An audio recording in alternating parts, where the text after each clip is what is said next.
The Undomestic Goddess by Sophie Kinsella, Chapter 1. Would you consider yourself stressed? No, I'm not stressed. I'm busy. Plenty of people are busy.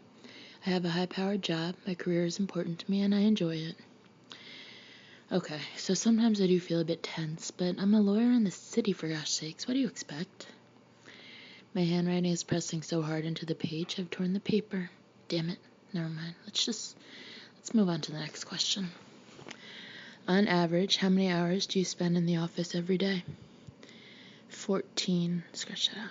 12, scratch that out. 8, scratch that out. It depends. Do you exercise regularly? I regularly go swimming, scratch that out. I occasionally go swim, scratch that out. I'm intending to begin a regular regime of swimming when I have time. Work's been busy lately, it's a blip. Do you drink 8 glasses of water a day? Yes, scratch that out. Sometimes, scratch that out. No. I put down my pen and clear my throat. Across the room, Maya looks up from where she's rearranging all her little pots of wax and nail varnish. Maya is my spa beauty therapist for the day and is in her 40s, I'd say. Her long dark hair is in a braid with one white streak woven through it, and she has a tiny silver stud in her nose. Everything all right with the questionnaire, she murmurs. I didn't mention that I'm in a bit of a hurry, I say politely. Are all these questions absolutely necessary? At the Green Tree Center, we like to have as much information as possible to assess your beauty and health needs, she replies in soothing yet implacable tones. I glance at my watch, 9:45. I don't have time for this. I really do not have the time, but it's my birthday treat, and I promised my best friend Freya. To be more accurate, it's last year's birthday treat. Freya gave me the gift voucher for an ultimate de-stress experience just over a year ago. She's my oldest school friend and is always on at me for working too hard. In the card that came with the voucher, she wrote, "Make some time for yourself, Samantha." Which I did fully intend to do, but we had the Zinc and Petrochemical Group restructuring and the Zeus Minerals merger, and somehow a year went by without my finding a spare moment. I'm a lawyer with Carter Spink. I work in the corporate department on the finance side, and just at the moment things are pretty hectic with some big deals on. It's a blip. It'll get better. Just have to get through the next couple of weeks. Anyway, then Freya sent me this year's birthday card, and I suddenly realized the voucher was about to expire. So here I am, on my 29th birthday, sitting on a couch in a white toweling robe and surreal paper knickers, with the half-day window, max. Do you smoke? No. Do you drink alcohol? Yes, the odd glass of wine. Do you eat regular home-cooked meals? What does that have to do with anything? What makes home-cooked meals superior? I eat a nutritious, varied diet, I write at last, which is absolutely true. Anyway, everyone knows the Chinese live longer than we do, so what could be more healthy than to eat their food? And pizza is Mediterranean. It's probably more healthy than a home-cooked meal. Do you feel your life is balanced? Yes, scratch that out. No, scratch that out. Yes. I'm done, I announce and hand the pages back to Maya, who starts reading through my answers. Her finger is traveling down the paper at a snail's pace, like we've got all the time in the world. Which she may well have, but I seriously have to be back in the office by 1. Maya looks up, a thoughtful expression on her face. You're obviously quite a stressed-out woman. What? Where did she get that from? I specifically put on the form, I'm not stressed out. No, I'm not. I hope Maya's taking in my relaxed, see how unstressed I am smile. She looks unconvinced. Your job is obviously very pressured. I thrive under pressure, I explain, which is true. I've known that about myself ever since my mother told me when I was about 8, you thrive under pressure, Samantha. Our whole family thrives under pressure. It's like our family motto or something. Apart from my brother Peter, of course, he had a nervous breakdown, but the rest of us. I love my job. I love spotting the loophole in a contract. I love the thrill of negotiation and arguing my case and making the sharpest point in the room. I love the adrenaline rush of closing a deal. Suppose just occasionally I do feel as though someone's piling heavy weights on me, like big concrete blocks, one on top of the other, and I have to keep holding them up no matter how exhausted I am. But then everyone probably feels like that. It's normal. Your skin's very dehydrated, Maya is shaking her head. She runs an expert hand across my cheek and rests her fingers underneath my jaw, looking concerned. Your heart rate's very high. That's not healthy. Are you feeling particularly tense? Work's pretty busy at the moment, I shrug. It's just a blip, I'm fine. Can we get on with it? Well, Maya gets up. She presses a button set in the wall, and gentle panpipe music fills the air. All I can say is you've come to the right place, Samantha. Our aim here is to de-stress, revitalize, and detoxify. Lovely, I say, only half listening. I just remembered that I never got back to David Eldridge about the Ukrainian oil contract. I meant to call him yesterday. Shit. Our aim is to provide a haven of tranquility away from all your day-to-day worries.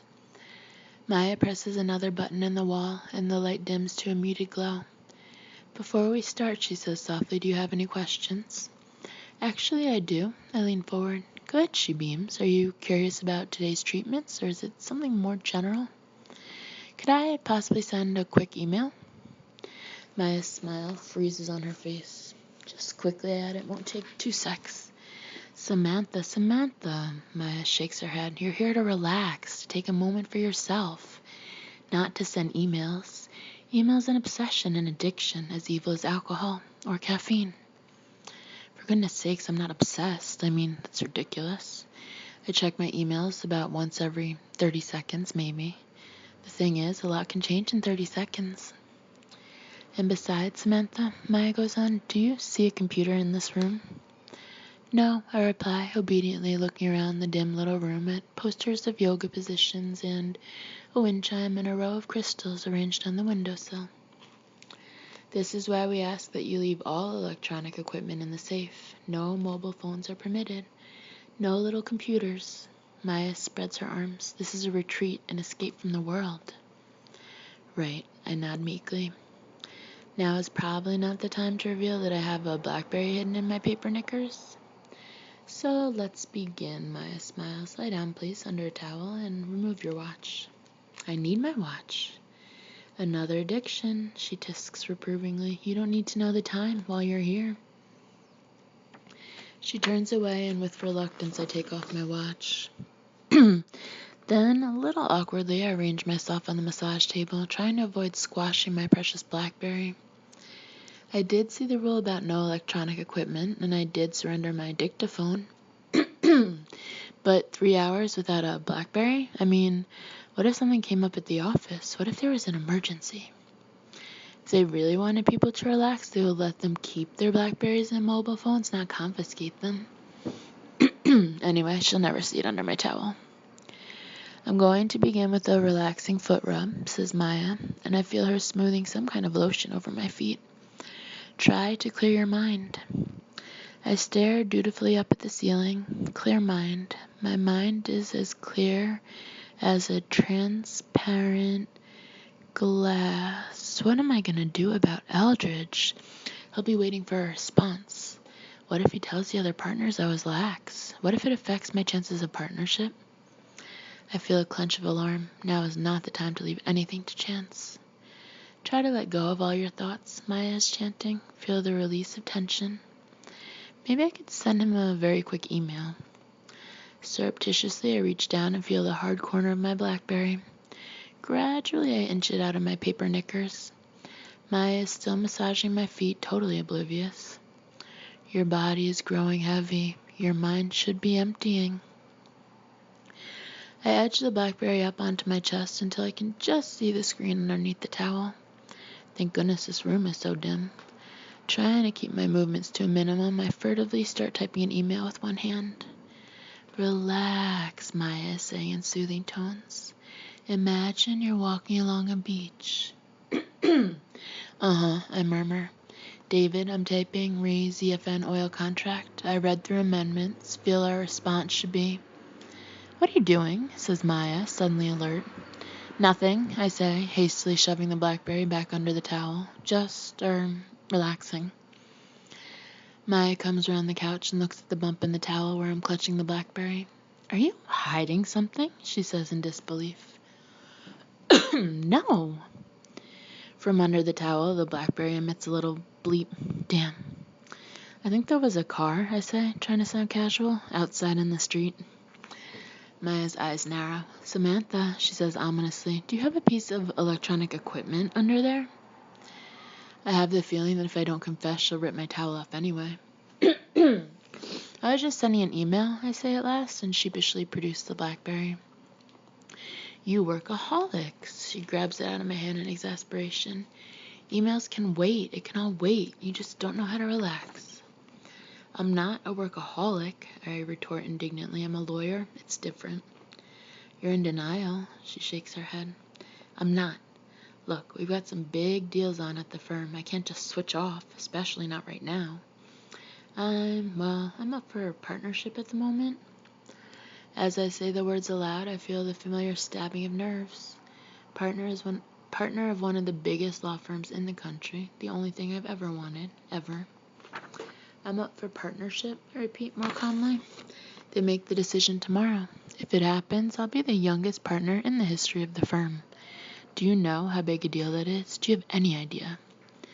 Anyone can take a couple of hours out, interrupts Maya. She puts her hands on my shoulders. Samantha, you're incredibly nervy. Your shoulders are rigid. Your heart's racing. Seems to me you're right on the edge. I'm fine. You're a bundle of jitters. I'm not. You have to decide to slow down, Samantha. She looks at me earnestly. Only you can decide to change your life. Are you going to do that? Well, I stop with a squeak of surprise. As from inside my paper knickers, there comes a judder. My mobile phone.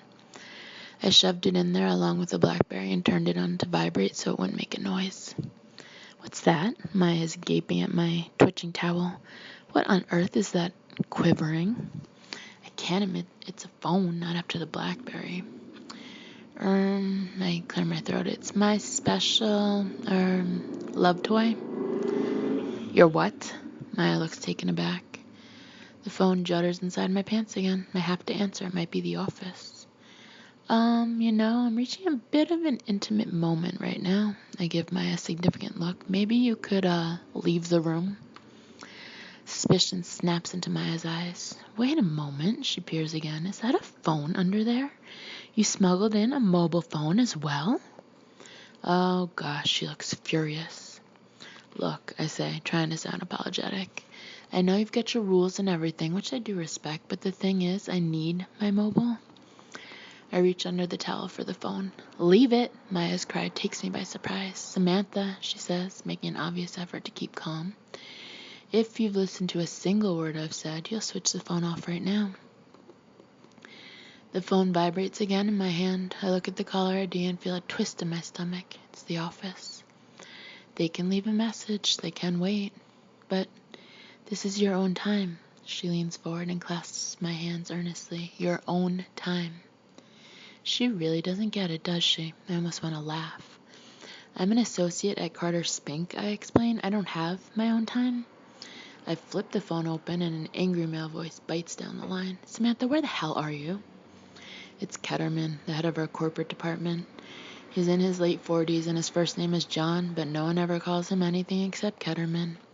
He has black hair and steel glasses and gray gimlet eyes, and when I first arrived at Carter Spink, I actually used to have nightmares about him. The Fallon's deal is back on. Get back here now. Meeting at 10:30. Back on? I'll be there as soon as I can. I snap the phone shut and look ruefully at Maya. Sorry. I'm not addicted to my watch, but obviously I rely on it. You would too if your time was measured in 6-minute segments. For every 6 minutes of my working life, I'm supposed to bill a client. It all goes on a computerized timesheet in itemized chunks. 11 o'clock to 11:06, drafted contract for Project A. 11:06 to 11:12, amended documentation for Client B.